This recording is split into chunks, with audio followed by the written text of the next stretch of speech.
Jennifer, pagka yung halimbawa ko, tayo area. Oo, baka na. Oo, hindi. Ulit-ulit tanong. Oo.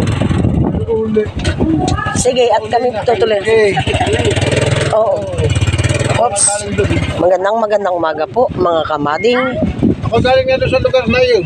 Eh, nariyan na. Wala pa. Ako nasa Maynila. Kami po ay galing sa school ng Barangay Binlosan Health Center.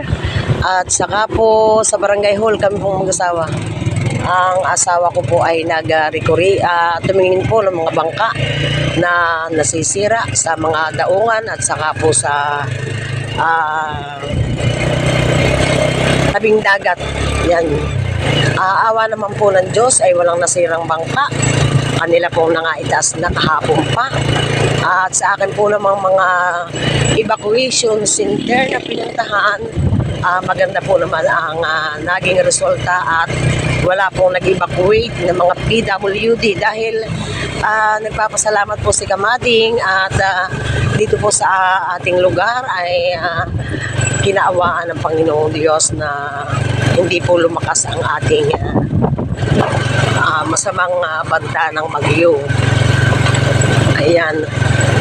Regarding po sa aking mga ka-BHW, kami po ay nagkita-kita sa Barangay Health Center at kami po ay nagkwentuhan ng kaunti para sa aming mga pangkalusugan. Ayan po. Si Kamading po ay babalik na ng aming tahanan at sa totoo lang po ay hindi pa man lamang ako nakadikit ng apoy. Ayan. Pero kami po naman, bago umalis kaming mag-asawa, kami po ay nakapag-tinapay na at nakapag-kapi na. Maraming salamat kay Ginang Midwife, Pideline Gloria, sa kanyang sabi niya ay relief na pamerienda. Pamerienda po siya sa Barangay Health Center. Ayan. Shout out po sa aking mga ka-BHW na naka-duty ngayon sa Barangay Health Center. Kay Tita Pamela Paredes na naka-duty po sa Barangay Hall. Sa Barangay Police po kay Rading. Ayan. At naroon po ang ating Consyal JR, Consyal Sandy. Naroon din po si Kapitan, 10 ng kanyang mga kamanggagawa sa Barangay Hall. Si Kamading po ay nag-video at awa naman po ng Diyos ay wala tayong malaking damage. Ayan po.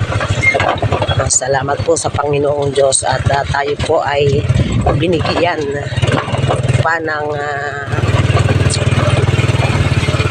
kumbaga po ay sabi nga hindi katulad sa ibang lugar.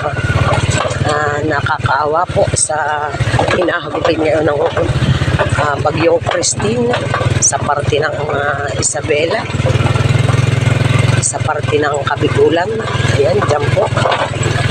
Ingat po tayo palagi. Shout out po sa lahat ng mga kamading. Kami po ay papasok na dito sa Boulevard Beach Resort. Ito po ang daan patungo sa bahay ni Kamading. Ayan. Una po sa lahat, maraming salamat po. Ingat po tayo palagi. I love you all.